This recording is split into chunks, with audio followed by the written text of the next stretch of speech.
Agora eu quero falar de um outro pepino também que o governo federal vai precisar administrar, que é o lance relacionado às emendas.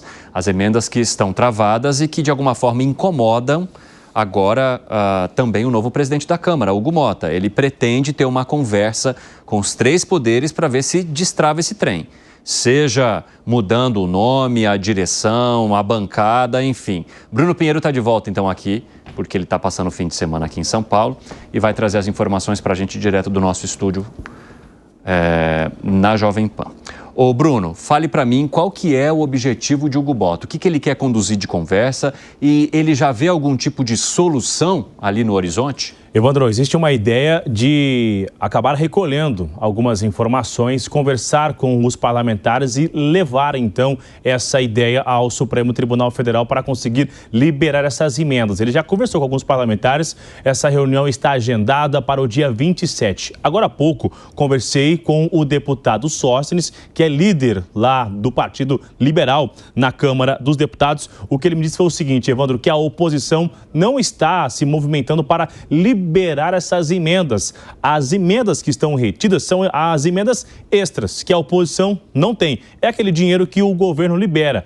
A oposição só tem hoje as emendas impositivas, ou seja, que é uma obrigatoriedade de executar, que são emendas para fazer ali uma reforma, uma construção de uma escola, obras, enfim. Essas emendas extras, que acabam servindo ali até mesmo de um instrumento de negociação, para não falar outra coisa, né? No Congresso ali tem essa que é o toma lá da cá, né? Então virou um instrumento de negociação. Isso só tem no Centrão e na ala governista. A oposição não consegue colocar a mão nesse dinheiro. Então eles não estão se movimentando e não têm uma ideia de tentar ajudar o Hugo Motta. Eles não estão querendo ajudar porque não tem nada que refere à oposição. Essa reunião será no dia 27. O Hugo Motta já conversou com o ministro Alexandre de Moraes, com outros ministros e deve conversar com o ministro Flávio Dino para conseguir liberar esses valores e conseguir acalmar os ânimos de quem tem para receber. E aí, vamos ver qual será o resultado. Bruno Pinheiro, obrigado. Ótimo fim de semana para você. Encontramos amanhã. Estaremos aqui. Deem audiência para o nosso querido Bruno Pinheiro, hein? Até amanhã. Um abraço. Bruno, um abraço para você. Ô Zé Maria Trindade, eu vi ali a possibilidade de se alterar a maneira como essas emendas seriam pagas, colocando, por exemplo, em emendas de bancada, em que os líderes façam as indicações e deem a transparência de para quem vai, por quê, para onde vai, de que maneira que esse dinheiro seria depositado, em vez de simplesmente fazer o PIX, né, e não ter acompanhamento nenhum, juntando já os outros tipos de emendas impositivas.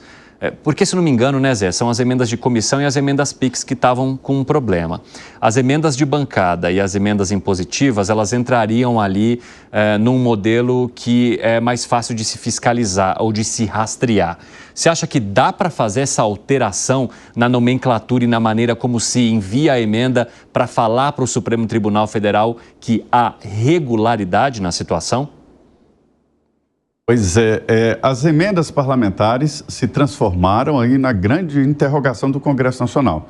Está dependendo disso a aprovação do Congresso, o orçamento pelo Congresso, né? O orçamento ainda não foi aprovado, de 2025, e nós estamos no exercício sem orçamento. E há uma tentativa mesmo de um acordo.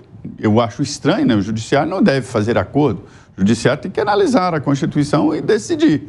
Não é a parlamentarização do Judiciário essa história de fazer acordo. Isso se faz no Parlamento com a aprovação de uma lei, porque existem várias tendências.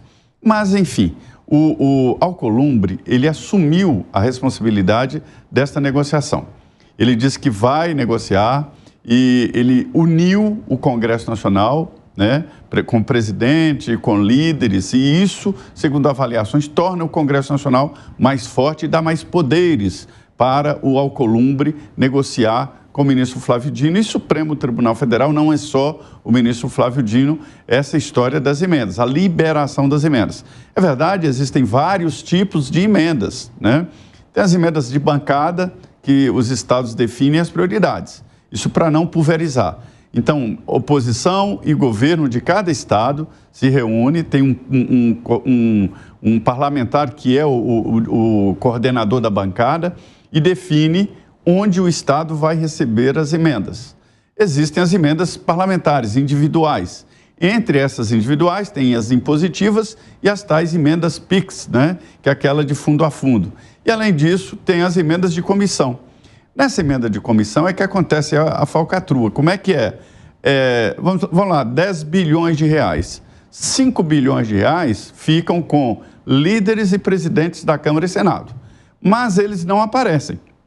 Mandam emenda e ninguém sabe quem mandou. Aí é a comissão que mandou. E outra metade fica para os parlamentares, para o resto, como eles dizem. Ou seja, cada um recebe uma migalha, é como se os líderes estivessem numa mesa tomando café e caíssem migalhas e lá embaixo os outros parlamentares aproveitando das migalhas que caem na mesa, né? Então essa é a conversa. Essas é que tem problema, é preciso transparência. O ministro Flávio Dino quer saber quem mandou, quem recebeu e o que foi feito da emenda. E ele oficiou, já recebeu detalhes da Controladoria Geral da União e do Tribunal de Contas da União. Só que a novidade agora dos bastidores é o seguinte: os deputados estão em dificuldade, estão sofrendo, porque existe a possibilidade forte de uma investigação das emendas passadas. Já ouvi a possibilidade de acordo de esquecer essas emendas aí prometidas e aprovar o orçamento sem as emendas parlamentares e esqueçam as emendas passadas. Mas os ministros do Supremo não topam isso, não. O que você acha, hein, Piperno? Mas aí que tá o negócio. Eu acho que os ministros, a Suprema Corte, ela não pode compactuar com algo que tenha sido feito, né, de forma à margem da lei. Ela é a guardiã da lei. Imagina se a moda pega, né? A Suprema Corte começa a dar aval para esse tipo de prática ilícita. Isso seria o fim do Estado de Direito. Então ela não pode, de forma nenhuma, compactuar com isso. O que o ministro Flávio Dino exigiu é algo que talvez daqui a alguns anos a gente encare como algum registro cômico, porque ele está pedindo só... A única coisa que está pedindo é o seguinte, transparência. A gente só quer saber para onde vai. Ele não está pedindo nenhuma coisa mirabolante e nem para o Congresso renunciar a esse seu novo direito e tal, né? Ou diminuir essa bolada. Não, ele está pedindo transparência. Agora, aí que está o negócio. A quem interessa essa obscuridade? Essa é a questão. Se alguém defende com unhas e dentes que esse estado de obscuridade seja perpetuado, ele que dê as suas devidas justificativas. O que me chama a atenção, inclusive nesse argumento do Zé, né, dessa informação interessante que ele trouxe, que os parlamentares eles estão começando a ficar desesperados, porque sem as emendas eles não conseguem atuar. E, de certa forma... se perdeu a maneira como se atua no Congresso Nacional, porque o que se esperaria dos deputados? Que eles propusessem leis e projetos que fizessem a diferença para a população do país, inclusive para a população que o colocou lá.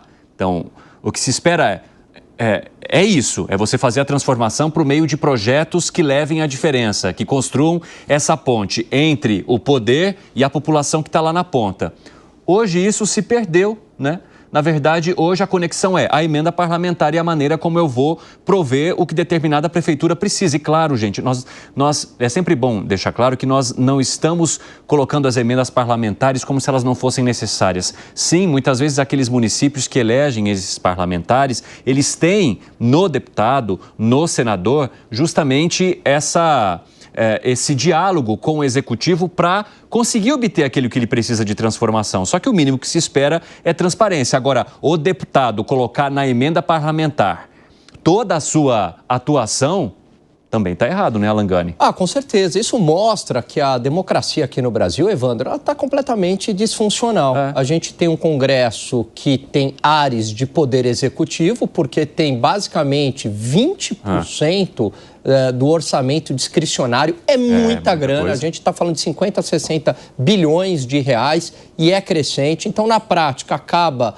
governando, como você bem destacou, não é ser contrário a emendas, mas esse volume ele está gigantesco e principalmente sem a devida transparência. Por outro lado, a gente tem um Supremo que muitas vezes legisla, porque daí também era a função de quem? Do Congresso Nacional, então atropela o outro poder e aí um executivo mais fraco. Está completamente desbalanceada essa relação de poder. Então, o poder legislativo ele deveria começar a se preocupar mais em fazer as leis, inclusive também, se ele se incomoda tanto, e com razão, do ativismo judicial do Supremo, que freie, que tenha coragem de enfrentar isso e não fique apenas vivendo de emendas que virou a dopamina do Congresso Nacional. Fala, Segré. Esse conceito que você mencionou, para mim, explica perfeitamente o errado que está a situação política no Brasil. Porque o deputado federal não está para ir atrás das soluções específicas de determinada cidade. Ele está para legislar representando o povo do Estado que o elegeu, junto com o senador do Estado que representa, na federação. Se você vai atender às necessidades do Estado e dos municípios, para isso estão as assembleias legislativas, que legislam para resolver a questão do Estado e da prefeitura vinculado a esse Estado. E para isso estão os vereadores, que são os que deveriam solucionar as questões da cidade. Mas quando você tem uma grana gigantesca para soltar isso, inibe novas figuras. Porque imagine o Piperno querendo ser candidato. Aí tem na sua região, Estado de São Paulo, e tem um monte de deputados e senadores que mandam um monte de dinheiro para um eleitor em que o Piperno tem que disputar com alguém. Não vai ganhar. Obviamente não. Não vai ganhar. E são 70 milhões, 60, 70 milhões direto por ano virou de forma cada de manutenção do poder, né? Eu, coincidentemente, esteve agora em Brasília num momento que era a romaria dos prefeitos. Era prefeito para todas. Você chegava aí, sabia que a maioria era prefeito. Eu viajei com um prefeito amigo, não vou citar o nome, e falei, aí, foi lá buscar emendas? Fui, me encontrei também porque vamos fazer obras públicas, não tem a ver com as emendas. E aí perguntei, mas você vai para ver a quem para a emenda? Algum deputado de São Paulo? Eu falei, eu vou para ver deputado de São Paulo, mas eu entro em qualquer lugar, mesmo não sendo de São Paulo. Por quê? Porque de repente consigo alguma coisa. Gente que não tem onde mandar, busca. E comentei aqui, o Maurício Marcon já me confessou, falou, Segré, vieram aqui um monte de gente oferecendo negociatas, dizendo, veio aqui, claro, não vai direto a pessoa, né? Manda algum intermediário, mas oferecendo claramente propina. Então, concordo com o Piperno, o STF não deve permitir isso, isso é ilegal, não interessa se deputado, senador, não interessa qual é o partido. O corrupto é corrupto, não tem a ver com o partido. Mas eu vejo que aí o sistema vai se bloquear de novo e pode vir alguma coisa que atraia todo mundo junto. A questão da dosimetria das penas de alguns dos detidos de 8 de janeiro, a ficha limpa, e vai que não entra no meio alguma coisa para amnistiar os deputados e senadores que possam ter cometido algum delito no passado. Eu espero que o STF não permita isso.